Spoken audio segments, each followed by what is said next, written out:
क्या आप जानते हैं कि 4 अगस्त को सावन के आखिरी सोमवार के दिन सिर्फ एक खास चीज खाने से साल भर धन की कोई कमी नहीं रहेगी? जी हाँ, आज की इस वीडियो में हम आपको बताएंगे वो गुप्त उपाय जो सिर्फ सच्चे साधकों को ही पता होता है। लेकिन ध्यान रहे, इस वीडियो को बीच में बिल्कुल न छोड़ें, वरना आप चूक सकते हैं वो महत्वपूर्ण जानकारी जो आपके जीवन की दिशा बदल सकती है। इसलिए वीडियो को अंत तक जरूर देखें। और जो भी भक्त सच्ची श्रद्धा से वीडियो देख रहा है वो कमेंट में जरूर लिखे, हर हर महादेव। 4 अगस्त महीने के आखिरी सोमवार को एक चीज जरूर खाइए, साल भर के लिए पैसे मिल जाएंगे। जी हाँ दोस्तों, 4 अगस्त महीने के आखिरी सोमवार पर मेरी तरफ से आप सभी को ढेर सारी शुभकामनाएं।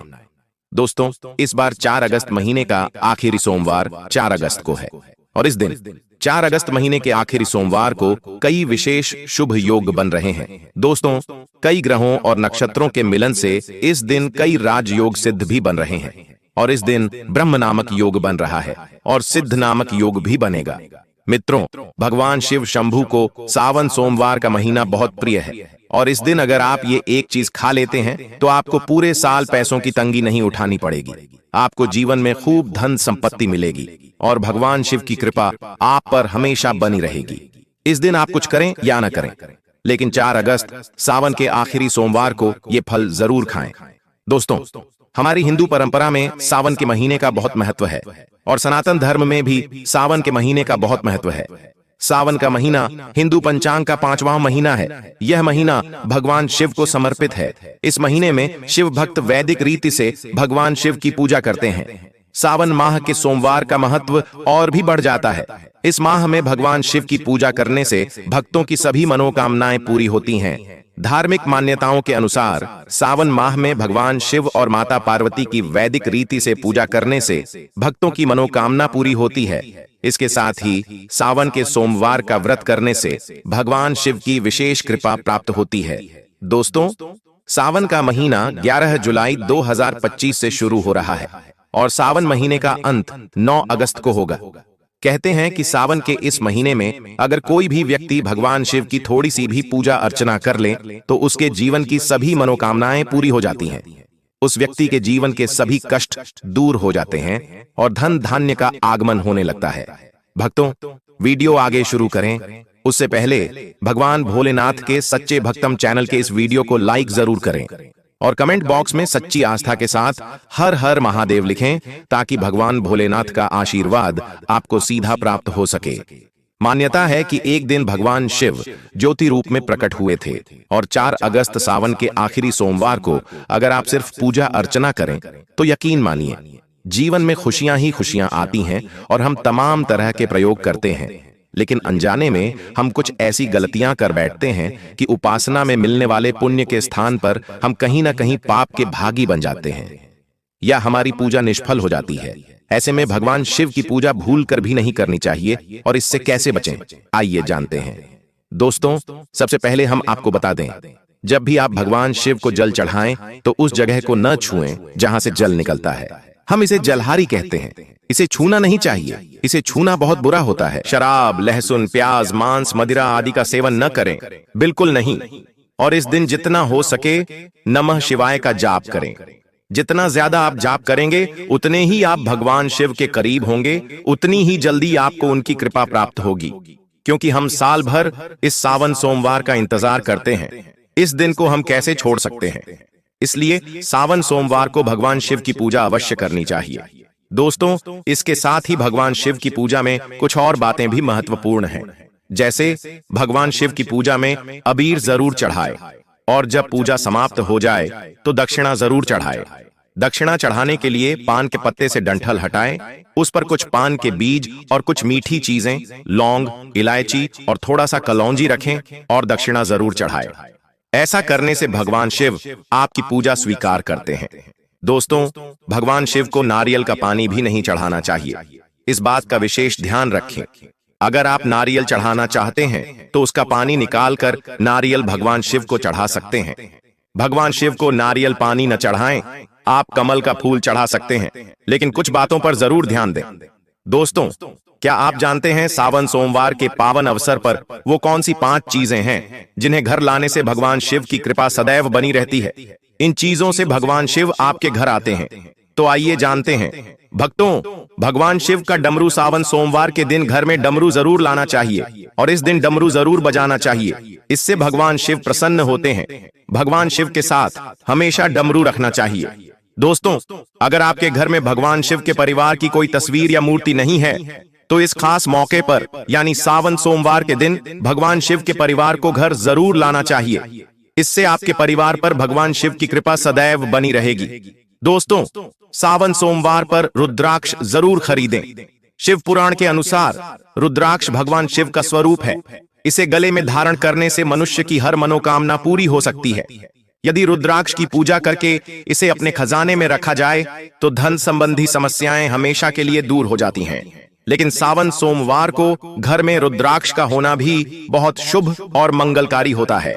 मित्रों, यदि सावन सोमवार को आप महामृत्युंजय यंत्र लाकर अपने पूजा स्थल पर रखें और प्रतिदिन इसकी पूजा करें तो इससे सुख समृद्धि बनी रहती है। इसके साथ ही भगवान शिव का भी आगमन होता है।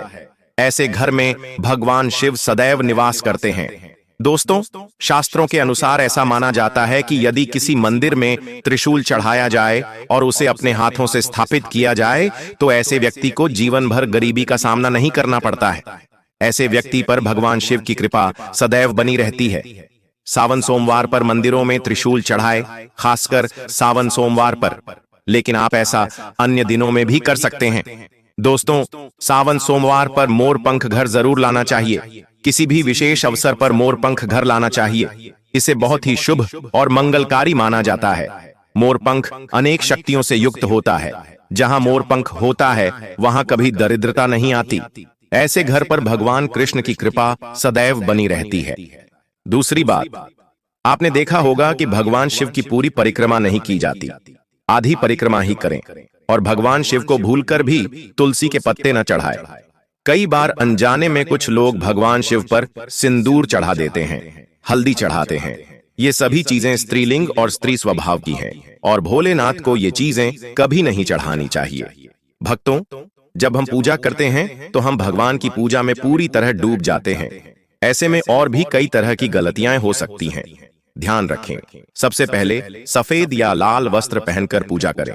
हो सके तो इस दिन जब आप भगवान शिव को जल चढ़ा रहे हों तो जल के साथ दूध, दही, घी, शहद, चीनी भी चढ़ा सकते हैं, लेकिन भगवान शिव पर प्रसाद न चढ़ाए। अगर आप प्रसाद चढ़ाना ही चाहते हैं तो उसे नीचे किसी वस्तु में रखकर चढ़ाए। भक्तों, अगर आप रात के समय शुभ मुहूर्त में पूजा करते हैं तो आपको अधिक फल मिलता है। हालांकि रात में जागरण करने का भी विधान है। भक्तों, भूलकर भी भगवान शिव को कुछ ऐसे फूल नहीं चढ़ाने चाहिए। सावन के सोमवार को जब भी आप भगवान शिव की पूजा करें तो उन्हें फूल नहीं चढ़ाने चाहिए। भगवान शिव के साथ जगत माता पार्वती भी हैं। आपको दोनों का आशीर्वाद एक साथ मिलेगा। अगर आप बेलपत्र नहीं चढ़ाते हैं तो आपकी पूजा अधूरी रहेगी।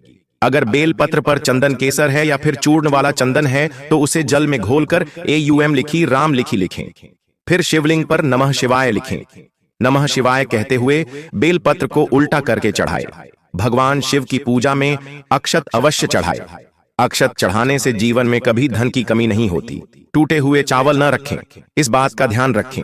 साथ ही भगवान शिव की पूजा में काले कपड़े पहनकर पूजा नहीं करनी चाहिए। भगवान शिव के क्रोधित होते ही सदैव भगवा रंग धारण कर भगवान की आराधना करनी चाहिए। भक्ति, उपासना, पूजा अर्चना आदि करना भक्तों के लिए अत्यंत शुभ और मंगलकारी माना जाता है। इसे देखकर शक्तियां सक्रिय हो जाती हैं। भक्तों, सावन सोमवार के दिन सूर्योदय से पहले ऊंट पर चलना चाहिए। व्रत में 8 बजे के बाद स्नान करना अशुभ माना जाता है, इसलिए सुबह 8 बजे से पहले स्नान आदि कर लें। इससे महादेव प्रसन्न होंगे, क्योंकि सुबह 8 बजे से पहले स्नान करना बहुत शुभ माना जाता है। इससे आपके ऊपर हमेशा सकारात्मकता का वास होता है। भक्तों, अगर आप शिवलिंग पर जल चढ़ाते हैं तो कभी भी प्लास्टिक के लोटे से जल न चढ़ाएं।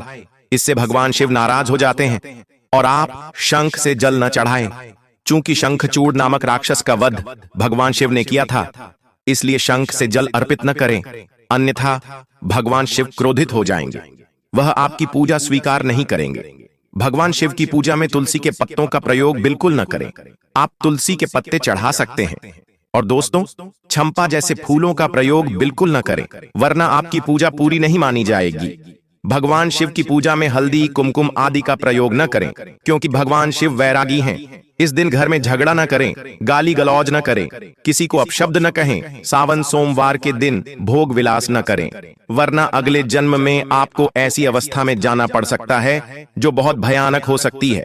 इस दिन आप नरक पहुंचेंगे। मित्रों, जहां तक हो सके व्रत रखें। अगर व्रत नहीं रखते हैं तो घर पर ही सात्विक भोजन बनाकर ग्रहण करें। दोस्तों, शिव पुराण के अनुसार ऐसा माना जाता है कि सावन सोमवार के दिन व्रती को धतूरा जरूर खाना चाहिए। भले ही थोड़ा खाएं, लेकिन जरूर खाएं, इससे व्रत पूरा होता है। इस दिन धतूरा खाने से पूरा फल मिलता है। अगर आप धतूरा नहीं खाते हैं तो थोड़ा सा खा लें। दोस्तों, पौराणिक मान्यता के अनुसार जो व्यक्ति साल भर व्रत नहीं करता और वह सिर्फ सावन सोमवार का व्रत रखता है तो उसे पूरे साल के व्रतों का पुण्य प्राप्त होता है। सावन में 4 दिन की पूजा बहुत फलदायी होती है। शिवरात्रि पर 4 दिन की पूजा से सभी प्रकार की मनोकामनाएं पूर्ण होती हैं। अगर दोस्तों किसी को संतान प्राप्ति की इच्छा है तो आपको यह उपाय जरूर करना चाहिए। आपको 101% संतान प्राप्ति होगी। सावन के सोमवार को 11 शिवलिंग बनाकर उन पर 11 बार जल चढ़ाएं। यह उपाय आपको संतान प्राप्ति के योग्य बनाता है। अगर दोस्तों आपकी कोई मनोकामना है तो सावन सोमवार को चांदी के पत्रे पर AUM नमः शिवाय लिखकर शिवलिंग पर चढ़ाएं। इससे आपकी मनोकामनाएं पूरी हो सकती हैं। अगर विवाह में समस्या आ रही है तो सावन के दिनों में शिवलिंग पर केसर मिलाकर दूध चढ़ाएं। विवाह शीघ्र हो सकता है। दोस्तों, अगर आपको ये जानकारी उपयोगी लगी हो तो इस वीडियो को लाइक और शेयर जरूर करें और ऐसी ही दुर्लभ और चमत्कारी जानकारियों के लिए हमारे चैनल को सब्सक्राइब करना न भूलें। साथ ही बेल आइकन जरूर दबाएं ताकि अगली बार जब हम ऐसा कोई गुप्त उपाय बताएं तो सबसे पहले उसका लाभ आपको मिल सके। अंत में कमेंट जरूर करें, हर हर महादेव और AUM नमः शिवाय। धन्यवाद। जय भोलेनाथ।